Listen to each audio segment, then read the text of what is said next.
Bonjour Arthur, je vais te laisser te présenter. Je m'appelle Arthur Zan, ingénieur polytechnicien et chercheur. D'accord. Et tu nous viens du Cameroun et moi je t'ai découvert ici au Carrefour des Possibles, à Ouagadougou.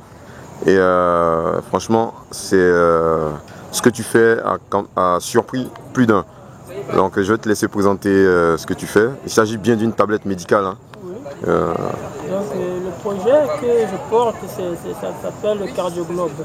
Cardioglobe, c'est quoi en gros? C'est la mise en œuvre d'un système qui permettrait de pallier au manque de cardiologues dans les pays pauvres, dans les pays en voie de développement.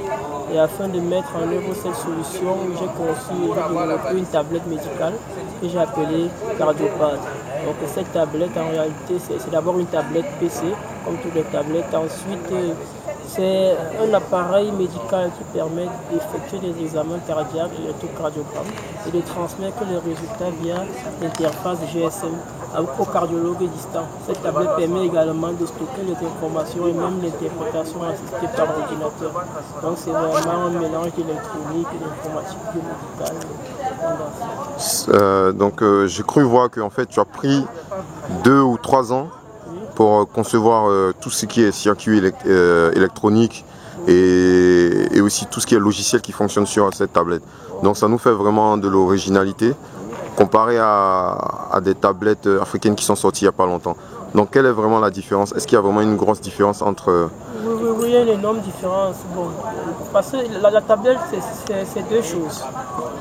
Le software et le hardware, donc le logiciel et le matériel.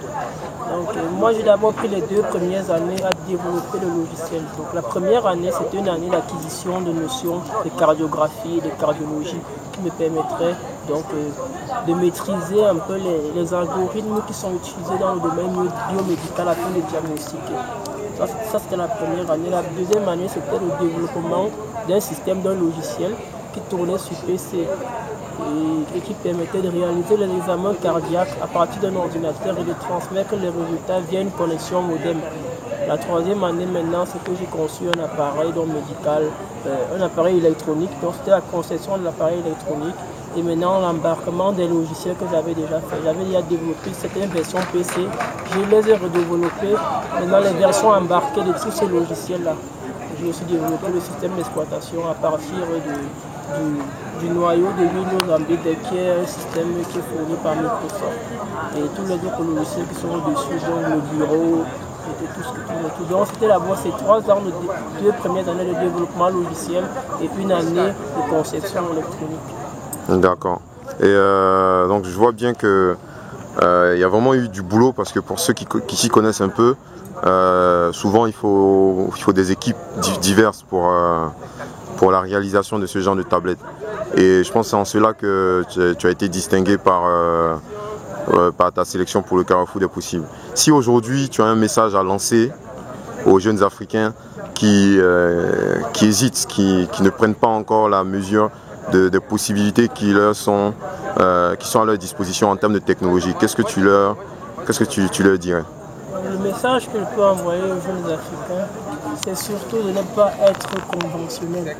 C'est-à-dire que lorsque vous êtes un ingénieur, vous êtes talentueux dans le développement de logiciels, dans les télécoms, la logique voudrait que vous fassiez votre stage dans une société de télécom ou une société de développement de logiciels qui va vous payer bien, vous rémunérer.